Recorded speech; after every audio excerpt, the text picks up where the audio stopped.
NDA सरकार गठन से जुड़ी एक और बड़ी खबर है। स्पीकर पद अपने पास रखेगी बीजेपी। सोर्सेस से यह बड़ी अपडेट हमें मिल रही है कि स्पीकर का पद भाजपा अपने पास रखेगी।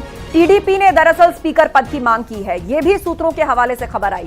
डिप्टी स्पीकर का पद बीजेपी टीडीपी को दे सकती है। दरअसल सरकार बनाने की जो कवायद चल रही है, ऐसे में घटक दलों की ओर से मंत्रालयों से संबंधित और गठबंधन में समर्थन जारी रखने संबंधी जो बातें हैं वो सोर्सेस के थ्रू बाहर आ रही हैं। किसको कितने मंत्रालय चाहिए, कौन कौन से विभाग चाहिए, और टीडीपी स्पीकर का पद चाह रही थी, लेकिन उससे जुड़ी अपडेट ये है कि स्पीकर का पद जो है वो भाजपा अपने पास रखेगी। डिप्टी स्पीकर का पद जो है वो दे सकती है बीजेपी। विनीत कुमार से इस पर अपडेट लेते हैं। जी विनीत, क्या खबर ताजा इस सबसे जुड़ी हुई?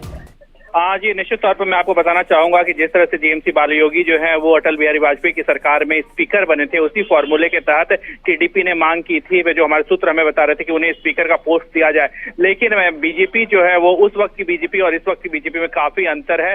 और बीजेपी की ओर से साफ तौर पर वह कहा गया है कि वो स्पीकर का पोस्ट तो नहीं दे सकती, लेकिन डिप्टी स्पीकर का पोस्ट जो है वो टीडीपी को दे सकती है। इसके साथ ही साथ मैं आपको बताना चाहूंगा कि जिस तरह से राज्यसभा में सभापति जो है वो उपराष्ट्रपति होते हैं, लेकिन जो डिप्टी में उप सभापति का जो पोस्ट है, डिप्टी चेयरमैन का जो पोस्ट है, वो जेडीयू को बीजेपी जो है वो दे सकती है। पहले भी डिप्टी चेयरमैन के पोस्ट पर हरिवंश थे और वो जेडीयू से थे।